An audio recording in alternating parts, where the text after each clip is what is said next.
Good morning. ప్రభువైన యేసుక్రీస్తు వారి పరిశుద్ధ నామములో అందరికీ శుభాలు. ఈరోజు మన అనుదిన ఆత్మీయ ఆహారంగా యోహాను సువార్త 2వ అధ్యాయము 24-25 వచనాలు ధ్యానించుకుందాం.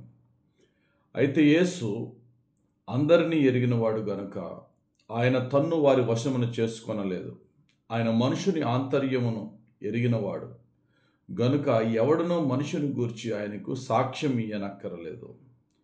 దీనికి అర్థం ఏంటంటే, యేసు ప్రభు వారు చేసిన అద్భుత ఆశ్చర్య కార్యాలు చూసిన వారందరూ కూడా యేసుక్రీస్తునందు విశ్వాసం ఉంచి, యేసయ్య నీవే మా రక్షకుడు అని చెప్పి యేసయ్యను వెంబడించారట.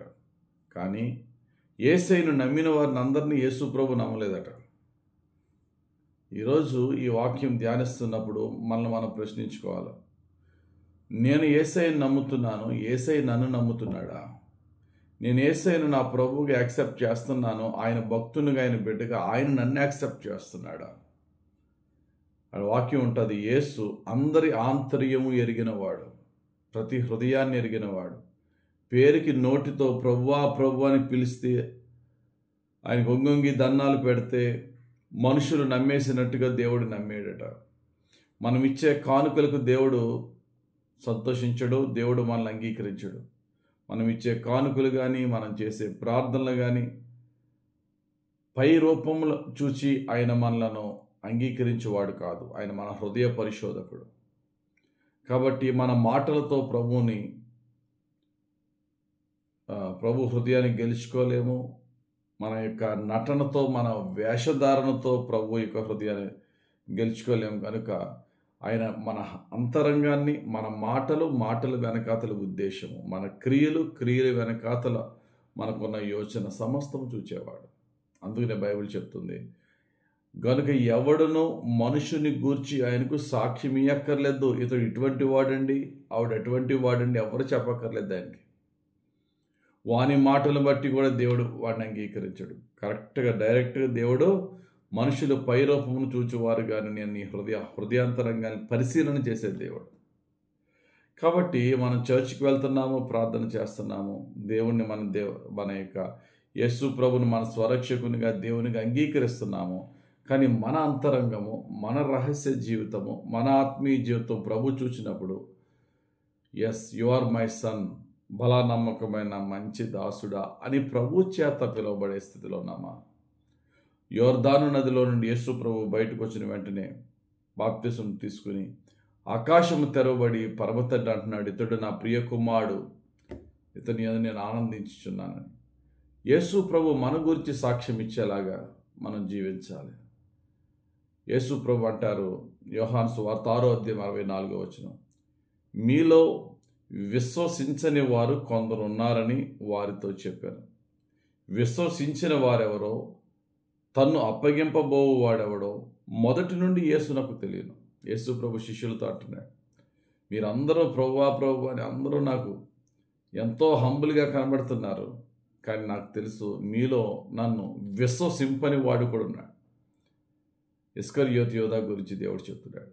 ఇస్కరియోతు యోధా చాలా తెలివిగా యేసు ప్రభువుకి కనబడినప్పుడేమో చాలా హంబుల్గా ఉంటూ, యేసు ప్రభువుకి కనబడినప్పుడు డబ్బులు దొంగిలిస్తూ, యేసు ప్రభుని అప్పగించడానికి కాన్స్పిరసీ అంతా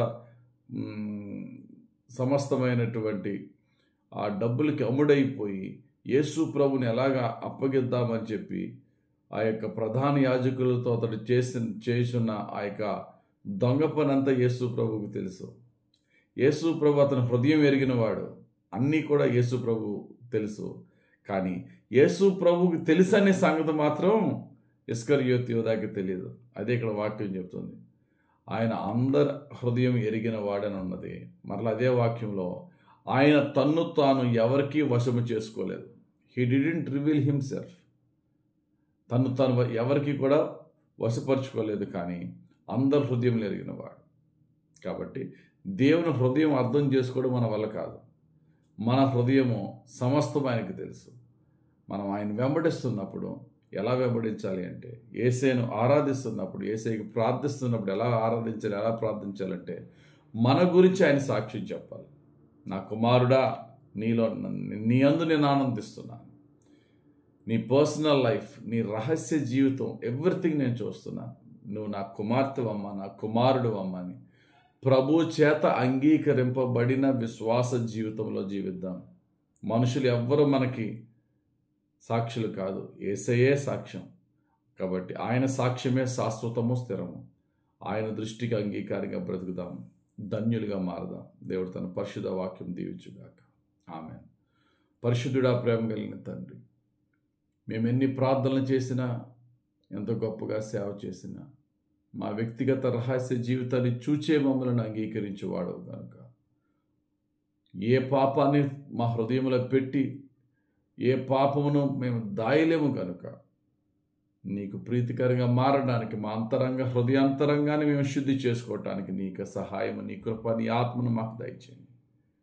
మనసారా హృదయపూర్వకంగా నీకు ప్రీతికరంగా నిన్ను వెంబడించి, నీ ద్వారా బలా నమ్మకమైన నా మంచి దాసుడా, నా దాసురాలా, నా కుమారుడా, నా కుమార్తె, నీలో నేను సంతోషిస్తున్నాను, ఆనందిస్తున్నానని నీ ద్వారా సాక్ష్యం పొందు జీవితం మాకు దయచేయమని, నమ్మకంగా నేను వెంబడించి నీ యొక్క నమ్మకమైన ఆశీర్వాదాలు పొందుకునే పరిశుద్ధ జీవితం మాకు అనుగ్రహించమని యేసుక్రీస్తు వారి పరిశుద్ధ నామములో ప్రార్థించి వేడుకొనుచున్నాం తండ్రి.